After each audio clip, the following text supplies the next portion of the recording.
Troy, every day you get to wake up and impact lives. It's special, and it truly is. So men's empowerment is a key element of his commitment. So everyone, please welcome Chairman Al Bartel. Greetings, greetings, greetings, greetings to all of us in the room and the ones who are online. Thank you for being here. And what I'm thanking you for is that your communication, your willingness, your effort has struck a match. There was an actor one time, his name was Burt Lancaster, said that when you get a match and you strike it and you go out and light up the world, don't forget where you got the match. So I want you to consider yourselves this afternoon as giving a match to a human rights issue about men and their relationship to being human. The question seems to be a resounding question when men communicate to people, when men communicate for people, when men communicate with people, and when men communicate at people and about people. The question is anybody listening? How do we know when we've had an experience of being heard? Well, it would be useful to ask men that question. So the World Human Rights Network, in collaboration with the Community Collaboration for Transformation, we're interested in what does that listening look like?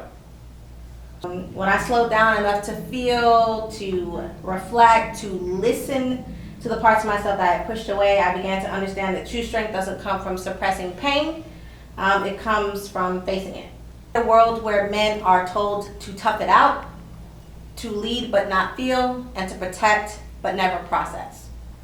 When men are actually given the tools to explore the parts of themselves that they have been told to hide, they actually don't lose that power. It is the opposite. They actually reclaim it.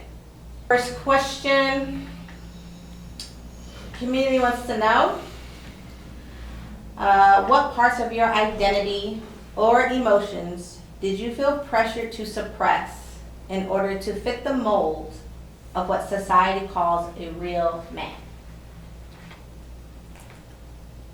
I would say depth. Death? I would say depth. I felt pressured not to actually let it all out, but to more, A little louder. probably more just guard myself and take care of everybody else that was around me. So I didn't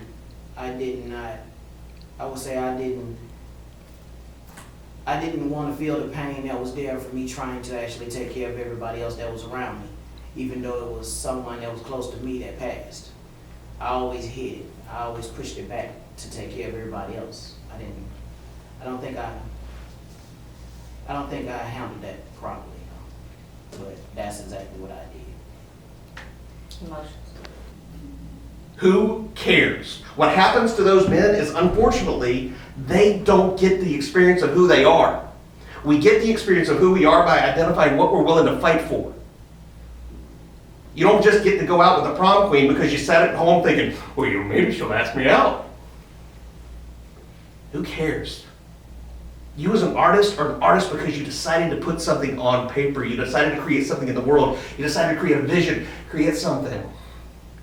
And that's beautiful because you fought for it. You know, I got more respect for you. I haven't known you more than 10 minutes. But because of who you've been for your family, I got a tremendous amount of respect for you because you dealt with your own battle and you went forward for the people you love. I appreciate that. And that's how we earn respect as men. So if you One of the elements that's very important inside of that rite of passage, and also dually missing from modern society, because the rite of passage also simulated like the preparation for the worst that a man would need to face battle, essentially. And so in battle times, the masculine energy is leaving the womb, leaving the village, going out amongst men. And an important factor inside of that is the fellowship. So within a rite of passage, a space for men, a safe space for men to also be with other men and be in fellowship, get to understand each other's pains, weaknesses. Brother just shared about, being vulnerable, sharing feelings, and in the wrong spaces, if not understood, if not safe, that can be thrown back in. And again, something to be suppressed, misunderstood, misplaced, not accepted. So inside of a rite of passage, giving access to that fellowship and giving men the space, I bring up the modernity in modern times and culture, we don't have those functional spaces. There is no need for war, a military draft, or just a default campaign that you're going to be sent off with other men. So there is no standard, just like the rite of passage. You think you would need to feel like supported, to just like not scared to be yourself, or what do you think is missing? I think is comfort. Comfort? Because if you don't have the right friends to be around, you won't have that type of comfort to tell them certain things you want to tell them. But if you have the right friends that I have right now, I can talk to about stuff, I can feel I can open up about them and not be afraid for them to use that information against me in the future. So I just say, pick the right friends. Better people to be around. The CCFT will not fall short. Again, with people like Lilly B, with Carrie L. Williams, Tamara Johnson Shealy, Senator Al Bartel, and so many others. We're not gonna fall short in any area. And I put my hand up to God. I will take my last breath until this happens. And I don't plan that happening anytime soon. So if you guys are betting on anything else other than that, you're gonna lose your money. So that's the CCFT.